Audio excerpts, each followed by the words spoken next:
Benjamin Netanyahu से भारतीय राजदूत ने मुलाकात की है और गाजा में चल रही लड़ाई समेत कई मुद्दों पर बातचीत की है। जी हां, इजराइल हमास वॉर लगातार जारी है, जिसके चलते अब युद्ध थमने का नाम नहीं ले रहा। भारतीय राष्ट्रीय सुरक्षा सलाहकार अजीत डोभाल ने इजराइल के प्रधानमंत्री बेंजामिन नेतन्याहू से मुलाकात की। दोनों देशों की ओर से बंधकों को रिहाई और मानवीय सहायता के मुद्दे पर भी चर्चा की गई। इस बैठक में राष्ट्रीय सुरक्षा परिषद के निदेशक, प्रधानमंत्री के विदेश नीति सलाहकार और इजराइल में भारतीय राजदूत ने भी हिस्सा लिया। जानकारी के लिए बता दें कि इजराइल के प्रधानमंत्री बेंजामिन नेतन्याहू ने भारतीय राष्ट्रीय सुरक्षा सलाहकार अजीत डोभाल से मुलाकात की। मुलाकात के दौरान बेंजामिन नेतन्याहू ने गाजा पट्टी में चल रही लड़ाई की जानकारी अजीत डोभाल के साथ साझा की।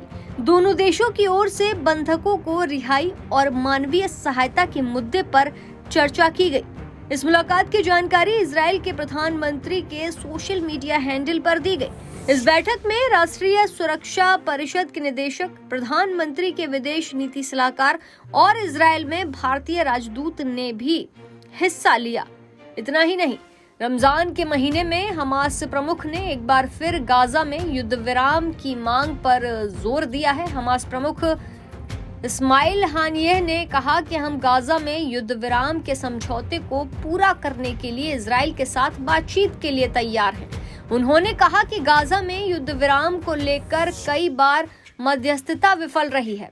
कहा कि मैं स्पष्ट रूप से कहता हूं कि गाजा में युद्ध विराम के लिए किसी भी समझौते पर बात नहीं बनने के लिए इजराइल की जिम्मेदारी है, लेकिन इसके बावजूद हम युद्ध विराम पर बातचीत जारी रखने के लिए तैयार हैं। गाजा में रमजान के पवित्र महीने की शुरुआत हो चुकी है और जहां इसे शुरुआत से माना जा रहा है कि युद्ध विराम भी अब हो जाएगा।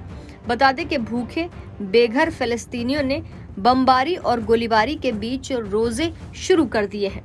5 महीने से जारी युद्ध को रुकवाने के लिए वार्ता चल रही है, लेकिन उसके सफल होने के आसार बहुत कम हैं।